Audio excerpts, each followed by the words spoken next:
I am delighted to be here with my two panelists to discuss not just leadership communications, but authentic leadership communications. And let's start by kicking off the chat today. I know this is a global audience, so put in the chat where you're coming from today. We'd love to hear from all of you. And if you have a question, there's a tab at the bottom. There's a separate Q&A section. So put all your questions in. We'll try to get as many possible. I'm Sharon McIntosh, president and founder of And Then Communications, and I'm your moderator for today. And Then Communications consists of really two areas. It's a consulting business focused on executive, internal, and change communications, as well as I have a coaching business to help career coaching for folks like all of you. And for the last several years, I've also been an advisor to the Executive Communication Council, which is a group of communicators who support leaders, either CEOs or other leaders, and include companies like Verizon and Delta Airlines, Google DeepMind. About 20 companies are part of that. And before starting my business, I was vice president of global internal communications at PepsiCo. So that's a little bit about me. I am now delighted to hand it over to my very talented and fabulous panelists who are going to introduce themselves. And Felicity, let's start with you. Hi, my name is Felicity Barber. I run Thoughtful Communications. There are 3 different parts of my business. I do training for the next generation of communications talent. I do public speaking training and coaching for corporate teams. And I also do consulting and speech writing in the leadership comms space. Prior to starting my business, I had the privilege of working with leaders at BlackRock, 2 Federal Reserve banks, and Lloyd's of London. I have a podcast all about the wonderful world of speech writing and thought leadership called The Friendly Ghost. Which we love.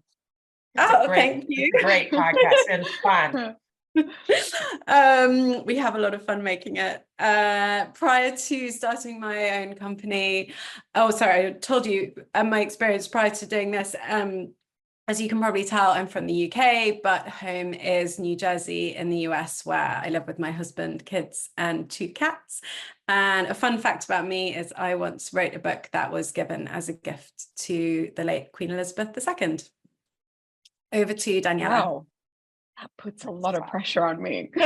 So my name is Daniela, and I work foremost with the CEO of communication today. I work at Inca Group, which is the biggest franchisee of the IKEA system. So we own and operate around 500 IKEA stores across 30 markets. I have the privilege of working with our CEO, Jesper, who I consider being a very authentic communicator. I've been within the IKEA system for about 10 years. So I used to be the country comms manager in IKEA Retail Sweden and also the PR manager. Before that, I used to work in agencies foremost. And I live in the south of Sweden, so very far from you, Felicity. But I enjoy the coast just as much. So I have 2 kids, they're 8 and 11, or soon to be 12. And they might make my life a blast and also sometimes a living hell. Yeah, that's all about me, I think. That's fantastic. Well, let's kick it off with a poll. So Janice, you could bring up the poll. Fantastic.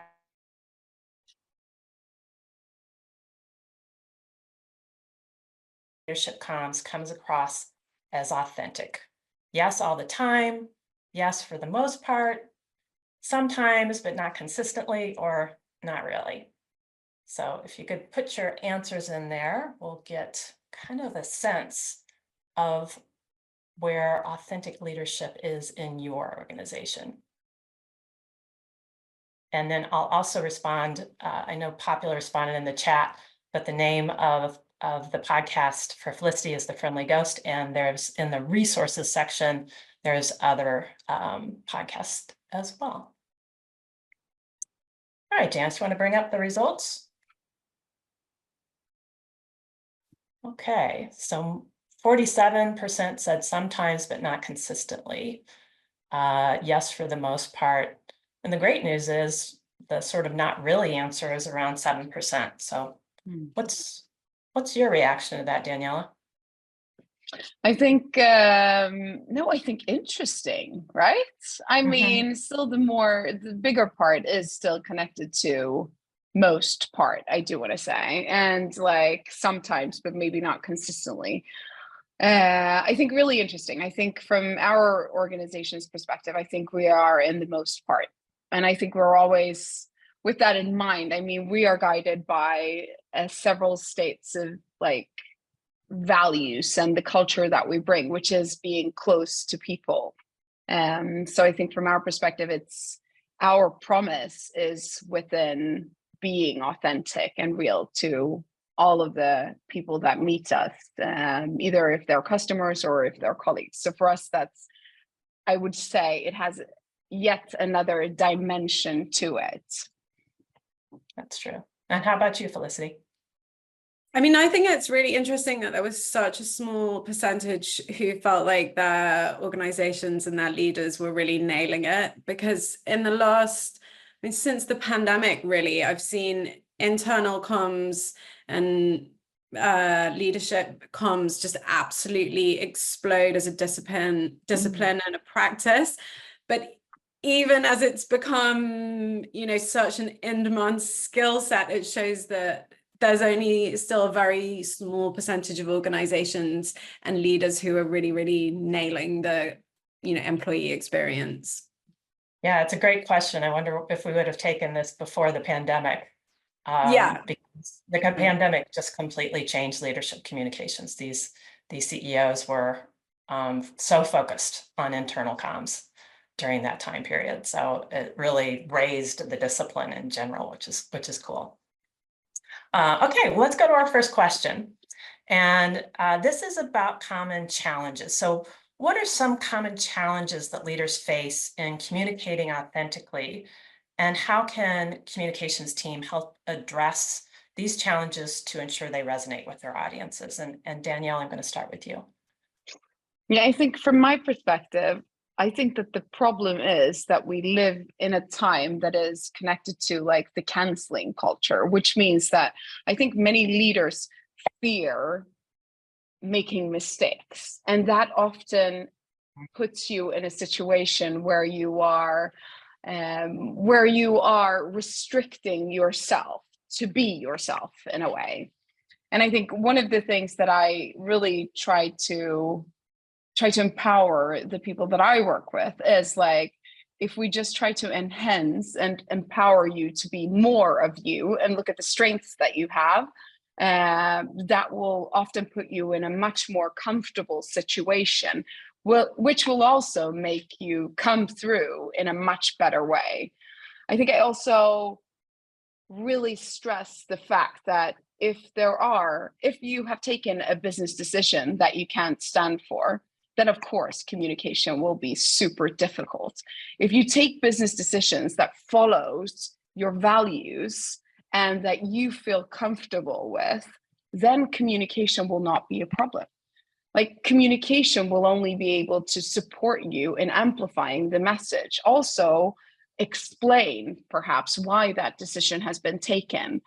But I don't like, that's my main thing here, that if you can stand for it, then you can communicate it in a way. Mm-hmm. Yeah, that's true. That willingness to be wrong, right, is just yeah. And I mean, as a leader, you don't have to have all of the answers. I mean, that's not why you are in the position that you are. It's because of who you are, but also because of the people that you surround yourself with. So if not all the answers are there, it's still okay, right? That's right. That's right. Daniel, how do you coach people on that? How do you coach leaders on that? Because I think they can just get so frozen in the like need to be right and need to know everything. I know. I think we've like with Jesper, who I work with now, I think we've worked a lot with your CEO. Yeah, exactly. The CEO of the company that I work for, and I think from a history perspective, we are a company where we haven't been sharing that much. So we haven't really talked about the things that we do. We expect people to just like know what we do without really telling them what we do. So we have worked quite a lot with like, how do we become that open and transparent company that even if we make mistakes, we own up to it.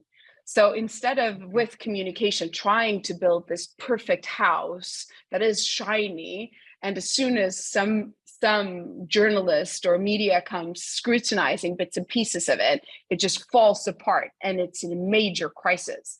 Instead, we try to work with like, what are the things that could happen? And if there is something wrong in the business, how do we work with actually addressing the wrongs and then also communicating what we do? So I think from my perspective, it's more like, how do we find a good foundation of talking about the things that are not perfect within our business? And how can we own up to that? And also get support from others in trying to find the solutions that we need from a business perspective. So I think that's how I really try to, and also just talk about like, journalists are also human beings, you know? So they want, we do have to remind ourselves most of that, often, they want to do a good story. And most often our colleagues within the company, they want to see us from a new perspective. So they're also open to that kind of information or to that kind of communication. So I really believe in the fact of being honest to who you are and honest to what you want to represent from a long-term perspective. That's great. If that makes sense. That makes complete sense. And just to build on that, Amy asked the question, sometimes it seems employees have unrealistic expectations of leaders. So how do we help leaders accept that this is the new reality and adapt? That's a really good question. And I think partly it's true, but I think maybe it's true because leaders have throughout history really tried hard to be the ones that have all the answers and sit on all the answers. Right. I think that we find ourselves in a new reality where there are challenges coming that we never could have expected come, or we're imagining things and seeing things that we didn't think we were going to even experience before. And that has also put leaders in a new, maybe more naked position where they actually have to show both vulnerability and authenticity to be credible for this crowd. And I think that's also, I mean, it's healthy, right? Right. So exactly. The development of that, I believe that the development of that, yes, they can be unrealistic, but I also think it's up to us who support our leaders with communication to also be true, to also say to them and coach them in being true to themselves so that it feels and is more authentic. That's so true. So Felicity, what are some of the challenges you've seen and how have you addressed them? I'm nodding vigorously to everything Daniela said because I couldn't agree more. And I think, you know, coaching leaders to show vulnerability and their humanity in those moments and be honest about what they don't know and what they do know is, you know, it's crisis mitigation, risk management as well. It prevents you ending up in a situation with a journalist later. So I think that's really important. I think a couple of the challenges that I've seen is that you have a lot of leaders who are really, really good at connecting with people one-on-one or with smaller groups, and then they come to take on much larger organizations, sometimes global organizations, and they're not comms professionals. You know, that's not why they necessarily got the job as CEO. And I really think it's our job to explain to them what tools that are available to help them to communicate more effectively, you know, internally and with their teams. I think the other challenge that I see a lot is bias, which is very understandable towards external comms. And again, I think it's the job of, you know, leadership or executive communications or IC leaders to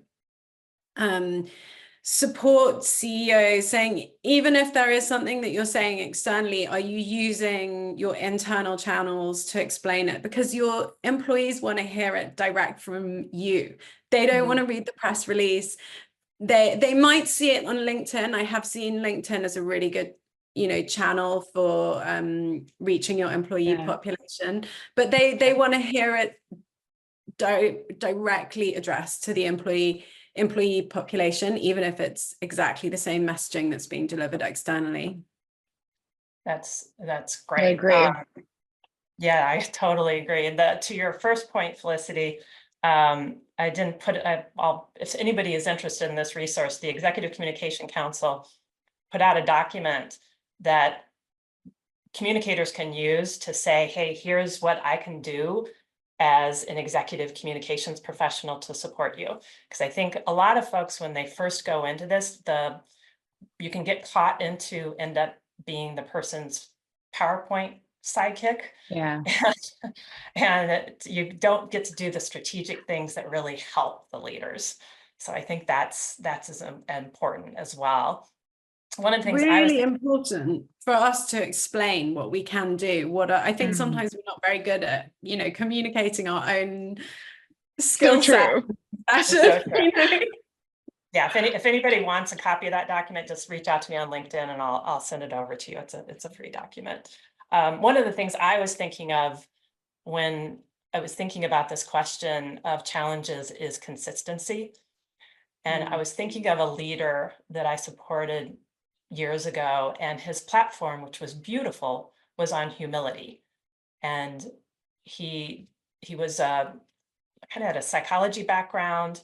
So he talked all the time about how he was an expert in humility, which completely wasn't being humble. And so the HR person, I had to go to him and say, hey, we love that you have this platform and you're so passionate about it, but you're not exhibiting humility.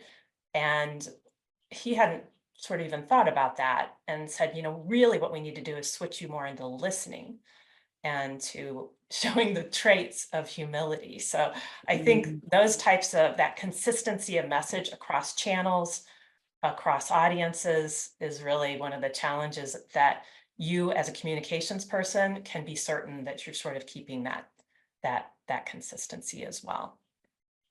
So let's switch gears here. Let's talk about authenticity in terms of how it can differ across cultures and even industries.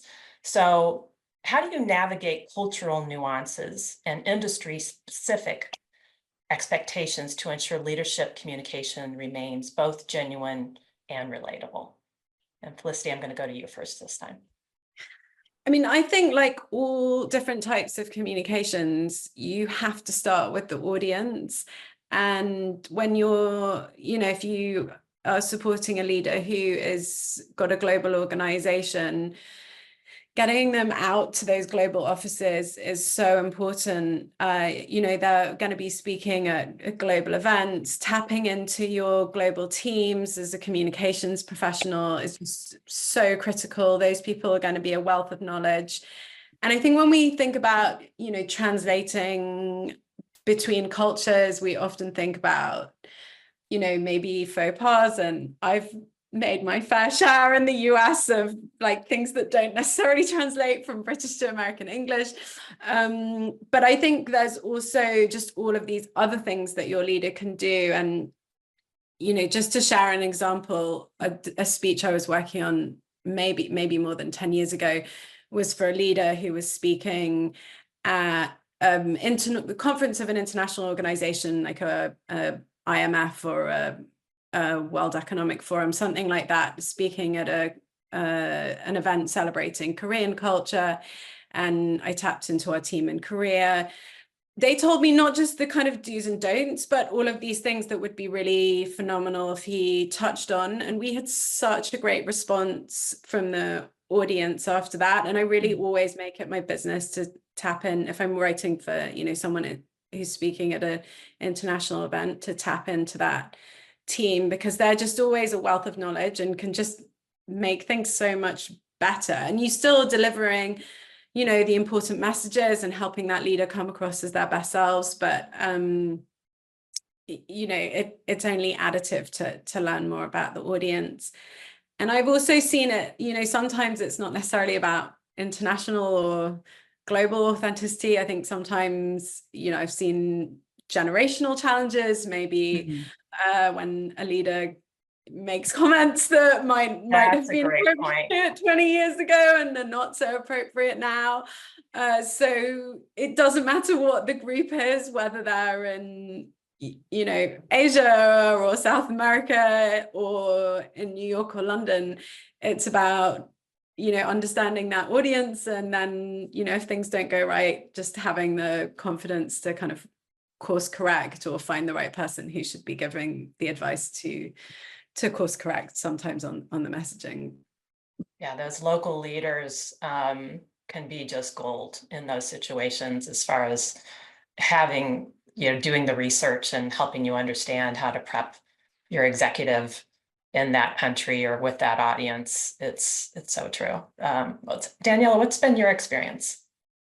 No, I think just as you say, Felicity, just to build on that, I think I always connect with our markets. I mean, they are not just gold; they are a source of action and inspiration when you come to a country. So I'm always super excited about connecting with them. They're also in our perspective, being like a global big organization, sometimes a bit too bureaucratic and complex, they are a force of speed and agility.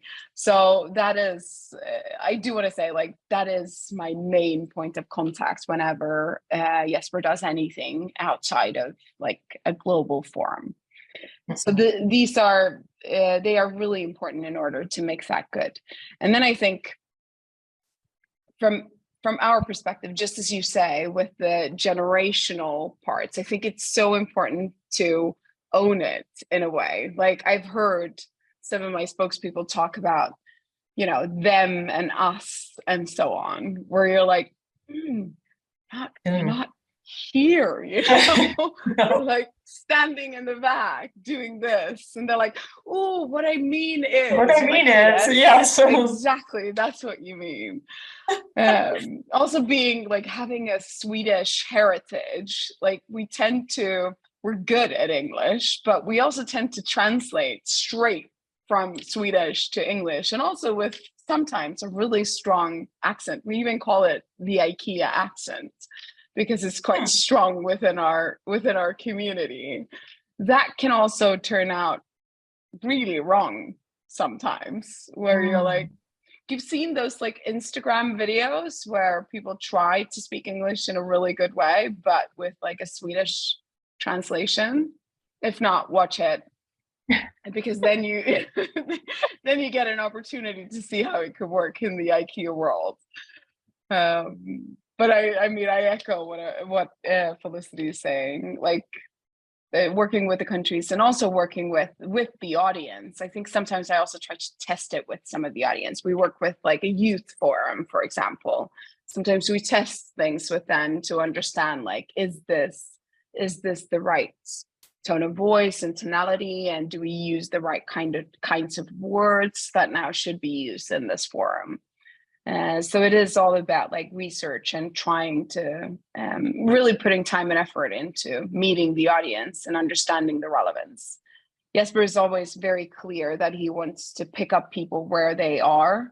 And in order to do that, you also have to know your audience really well. I think that's such an important point. I've worked on some really big thought leadership projects where you are translating maybe into 10, 15 languages and making sure that you have that time built in to test the messaging with the audience and make sure that the translations convey the message is also a big, you know, risk management thing that needs to be done. Yes. Yeah, I agree. Lorena, and things can go so wrong. Things can go so wrong with translations if you're not testing those out. That's so true. Yeah, that's Lorena put in the chat here. That also happens if you translate a message from English to other language. If you do it literally, you lose the feeling of the message. So You can lose the feeling in the message, but you can also go down a really wrong path with it. You have a different message entirely. You have a completely different message of what you did not attend. So that's where those local audiences, when you do the translations, if you're particularly as we're starting to move into this AI world of everything kind of going online, making sure you're having that human element, checking into it. So let's switch gears here, but get to one of my favorite topics, which is storytelling. And I really see stories as this currency of human connection, and it's so critical to our leaders and getting across messages. I was reminded of the stat I was looking at the other day that if it's a story versus just a data point, the audience will remember it 20 times more. I was thinking it was like wow, I didn't know that. 22 times more. So it's so critical. So given this significant impact, how can leaders effectively integrate storytelling to make their messages so much more effective? And Danielle, I'm going to go to you. Yeah, and I think, I have the privilege of working with a CEO who loves communication almost as much as I do. So, asking as a communications expert, I just try to ask the right questions in a way to him to be able to support him with the best messages connected to whatever he's doing. And I think in that, we have actually found a way of I think our tone of voice from an IKEA perspective is very concrete and very tangible. We're very much about making it understandable for everyone. And if you have a CEO that talks a very high level language, we're using big words, it won't work for the audience that we're trying to reach. So we have found a way of really being super concrete with examples. So whenever he is using bigger words and talking more about the vision forward and so on, I always try to get him to zoom in to one concrete example of what that means, meaning that he connects it back to our business, it could be to our colleagues that are performing something special or an activity or whatever, but that there is a proof point of example in the bigger story, so to say. And then I think, I can't even count the amount of narratives I've written across the last 5 years. Everything. It feels like they've just exploded. I don't know about you too, but I feel like narratives is just Do you have a narrative on this? Yes. No, but we have a standpoint on this. Not everything is a narrative, we have a standpoint on it. It's yeah, but maybe we should maybe have a narrative. So I'm also trying to it's also important to kind of have something separate. So this is the narrative about whatever it could be, climate from our perspective that is connected to our CEO specifically. But this ask on consumption is actually a standpoint that we have. So we try to differentiate some of the things in order to also be faster and more agile in the system.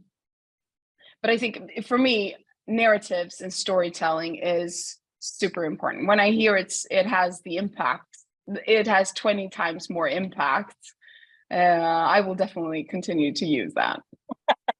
We can use that with our executives. It's amazing. I had no idea. I will also spread it into my organization. Because I'm sure talking about people knowing what we do. We've all supported executives who are no, that storytelling thing is too soft for me. And it's that is so critical to get your message across and get it remembered. And so also critical from a compassion and emotional perspective, because absolutely numbers and facts will never stick to you as somebody who shows a bit more of themselves in a way. So if you can combine that factual parts with the more emotional parts, and then you will have a success formula. Absolutely. Felicity, I know storytelling's big with you. Yeah, I'm really, really passionate about it, and I've worked so hard to get people to get comfortable with telling stories. I've spent most of my career in financial services where, you know, you won't be shocked to hear that there's a certain amount of reticence around using stories, and I will definitely be borrowing that stat for some of my clients.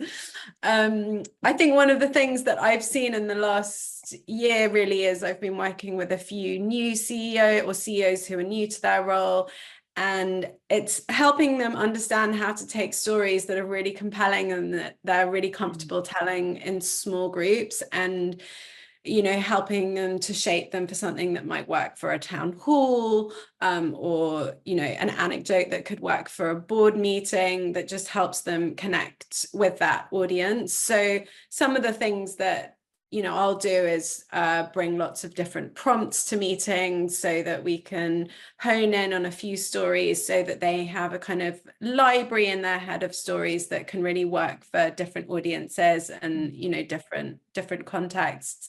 And then also just helping them figure out things like structure. You know, people will often come with a really great idea, but it's figuring out what are the compelling moments in that structure, what in that story, what makes that story amazing, what do we keep, and maybe what do we take out because, you know, the story is getting a little bit too long to be fit for purpose. And then finally, kind of most important, helping them figure out what the message is that comes from that story, because that's always the thing that differentiates, you know, storytelling for a big corporate audience as opposed to, you know, the storytelling that we might do if we were all sharing a cocktail in New York. Yes, that's so true. Yeah, the storytelling piece, I think what's interesting to me is how to make a good story, because not all stories are great stories. So which ones are you going to bring forward? So that's again where your role as communications can help. I'm also thinking more about lately about using other people's stories. So Ed Bastian, who is the CEO of Delta, does an external platform called Gaining Altitude, where he is interviewing. He's not the one being interviewed. He is interviewing other experts and influencers in the field. And that just kind of raises his leadership platform because he's interviewing other people. And that actually started internally. So I think that's something for the internal communicators in the audience that we can use, is that we have your executive interviewing different experts in the company. I would love to get some advice on this. We're actually discussing this. Maybe we take it offline. Absolutely. Let's follow up on that one. Yeah, and you can Google it too. Like it's all of that stuff is public. So okay, cool. So yeah, it's a great example. So before we get to Q&A, I think Populo wanted to put up a poll, so we're going to put that up, and then we'll go to your questions. So one of our first questions, I'm going to give this one to Felicity, is can the panelists share a good story versus not a good story? I mean, this is a really it's a difficult one, and I think one of the stories I once had someone tell, I was doing a storytelling training course and for a group of entrepreneurs, and one of them stood up and told a story, and there was something about it that didn't, I don't know, there was some, you know, when you can just tell something's off. And I started digging into it, and it turned out that the story wasn't actually his story, it was someone else's story, and he had kind of melded it to try and create a good story around his company. And I think, you know, first of all, stories have to be authentic so that they stand up. Yeah. So that's one of the times that was a really kind of bad story, I guess. Another thing that I see quite often when people tell stories is that they start with, you know, stories always have something that went wrong. There's a point of friction, there's struggle for the main kind of character, and people will tell these stories, maybe to each other over a drink. Well, I had a terrible day, or this terrible thing happened. But when you're not telling a story, for a big audience, then someone else will jump in and be like, oh my God, this terrible thing happened to me. And what happens is that you don't focus on developing the ending. So how did you solve that terrible day? How did you deal with that really tough parenting moment? And then what's the kind of universal lesson that you can give to your audience as a takeaway? So I don't know that there's good stories or bad stories, but it's really helping leaders understand what that end point is and that call to action that they're trying to get to, and why they're telling that specific story to that specific audience. Mm-hmm. Daniela, anything to add to that? No, I was like, yeah, I think I come from the same angle. I do, like, maybe a bit different. I like I often think that stories that fly are short, sharp, and to the point, but with a drama of like one down, one up, one down solution, kind of. So for me, it's like, if I hear it and I don't really react on it, I was like, that's not a good story to tell. But if there is some kind of like compassion and depth into the story, and it's told in the right kind of like tone of voice, then like almost every story can fly. You just have to have that imagination with you, and you hear somebody tell the story and you're like, I can see myself in that person's shoes, or in that situation of the story that the person tells. But I think it's so important to also try to use your voice in order to get the story, the drama of the story out in a good way. Yes, I think go back and watch your kids' Disney movies. That is like the perfect kind of story arc, and it does apply to business, by the way. It really does. Okay, so let me ask this next question from Dave. And Danielle, maybe I'll start with you on this one. These days, leaders and their communicators are battling for eyes and ears to ensure their messages are received, understood, and aligned. How would you help communicators achieve this? I would say prioritize and go to the right audiences. I think what we're seeing today is also sometimes a bit overwhelming when it comes to communication, foremost from an internal perspective, because I think some of the leaders that I've worked with now and in the past think that, okay, but if we have it on the intranet, or we announce it, then everybody knows it. And that's not really the truth. And we have communicated it, so it's fine. I mean, a message that you want somebody to hear needs to be repeated over and over and over and over and over again. And telling, I mean, and it doesn't telling your matter leaders how tough, that they have to repeat it. Yes. Right? I mean, it doesn't matter how boring I think it is sitting in that media interview for the 105th time hearing the same kind of message, or how boring my spokesperson thinks it is. Like, you're going to repeat that because this is the message that we want to send to the rest of the world, or the audience that we're meeting, or whatever it could be.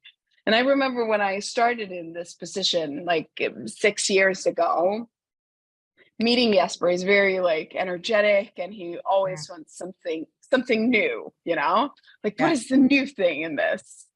And I think for the first year, I also wanted something new in everything, right? And then I looked at a heat map of his messaging, and this heat map was spread across all of the topics that you could ever imagine. So it was of course like, how is it going with the business? It was sustainability, it was acquisitions, just like a CEO. I mean, often a CEO has that kind of responsibility, so it's not weird. But if you want to strengthen a legacy for a brand and for a person, then you really have to be consistent in your messaging. So to do that, you have to just focus. And sometimes it can be super boring, but you have to focus and practice on focusing, because that will create the legacy that you want to be known for, no matter if it's internal or external. So I think these are my two things on this one, like practice a lot, but also like repeat. And doing it once is not communicating. Doing it once is announcing something or just informing people about it. Yes, in all the different channels and all the different ways, and that your leadership will probably get bored with messages. It is like that, right? I mean, how many times have you talked to your executives where they're like, I've done this 10 times. Yeah. And I was working with a client the other day, and he said to my client, he's like, how many times do I have to repeat this? And well, Sharon tells me 7 times. 7 times. I was just going to say 7 times. 7 times. But you got a lot of employees, so that's a lot more than 7 times. Yeah. And it's again, that's your role as the communicator, the value that you bring, as Felicity said early on. That's what sort of brings us to go. So yeah, that's great. I'm going to end with this last question from Becky, which I love. Is any creative ways you've seen leaders connect with employees outside of a typical town hall?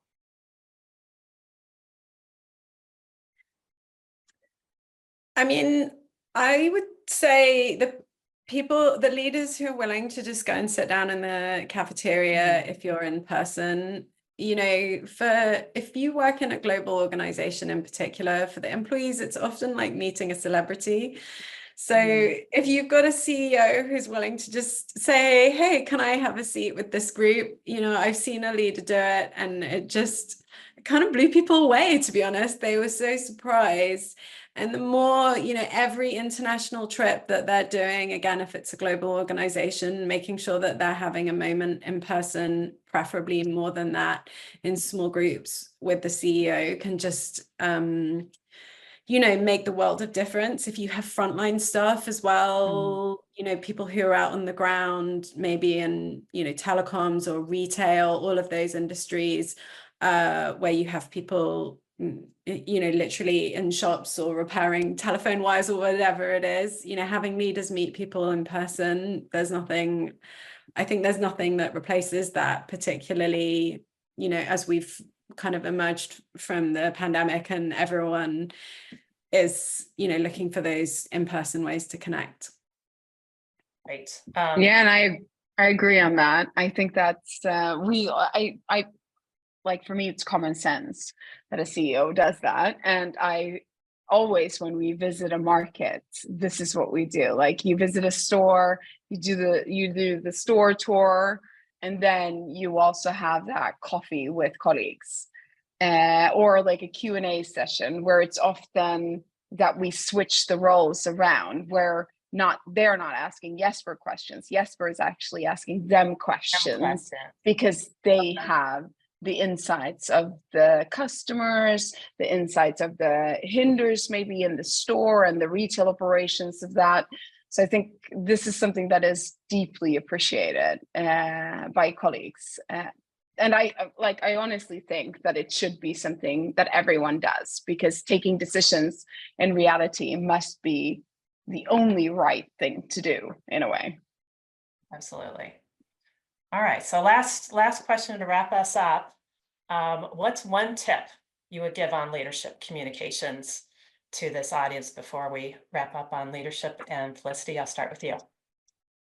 You know, I think we touched briefly on the fact that we're not always our own best ambassadors, explaining what we bring to leaders as a profession. I think, you know, for any CCOs or HR leaders who might be listening to this, if you're building out an executive communications team, I'd really recommend having 2 people on that team, a junior person and a senior person. I've seen in the last 10 years the demand for these skills explode. And I really think in order to give the leader the amount of coverage and support that they need. It's a really, really smart decision to have two people.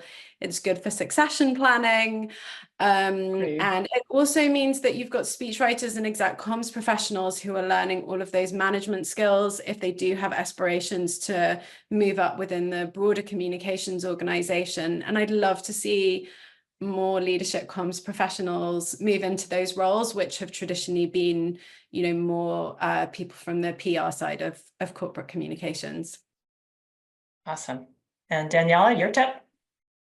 I think for me, it's about defining what success looks like for the leader. I think it's so important that you have like a common ground that you stand on before you start the actual communication work. So I think from my perspective, it's really about like, what does this, if you are supporting the CEO, what does this CEO see in a month, in a year, in 5 years in front of him or her? And then how do we then, like, defining that success, then we can start doing the actual planning of the activities or the forums or communities or whatever we want to do with the person. So for me, it's very much about defining the success and then just going for it. I mean, execution, right? Execution, right. So good. So good. I know we're at time. I want to thank Felicity and Daniela for being Thank you so much. panelists. Thank you for having us. This was a great conversation. Thank you to Populo for hosting us. And if anybody has additional questions, please reach out to us. More than happy to respond. So thanks, everyone. Thank you. Take care. Thanks. Bye-bye.